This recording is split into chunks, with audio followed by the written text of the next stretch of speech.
Extra Minutes.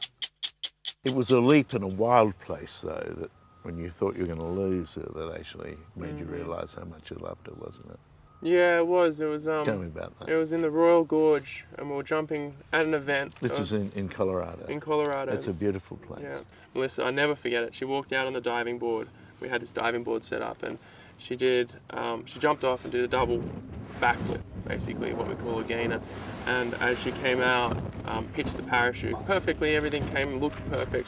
But then suddenly it opened 110 degrees to the left. It was such a violent opening because you're base jumping, your canopy opens instantly. Yeah. It spun her underneath the canopy.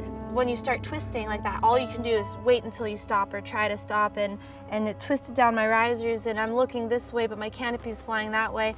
But I don't know which way I'm going. I reach up and I just go for a rear riser above the twist to try to turn it. It's actually a front riser. I dive myself backwards at the cliff, no turn whatsoever. At that point, all I could think is I have to get out of these twists so that I can at least control my canopy. Your mind is working. Your mind is working a million miles a minute, and I got out of the twist just in time from the distance from me to you to see the cliff. So at that point, there was nothing to do but hang on for the ride.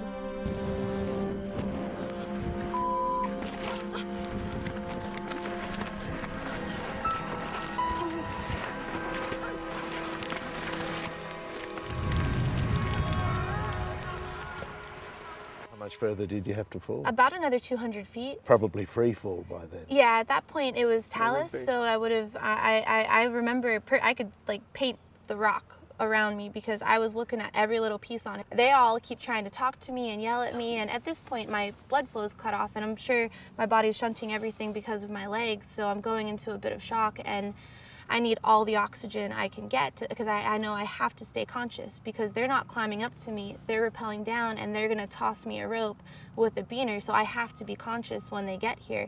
So they kept wanting me to yell and talk to them, and all I could think is, guys, just let me be. Just let me keep all the oxygen in me that I can right now.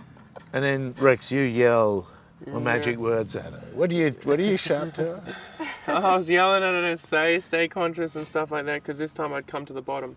And well, I said, well, if she falls off this cliff, I wouldn't live with myself if I didn't tell her I loved her. So you shout out. Yeah, I love you. Yeah. It's cool. So And he you did. say? I'm pretty sure I said I love you too. You did. And then I just was thinking to myself, really, right now?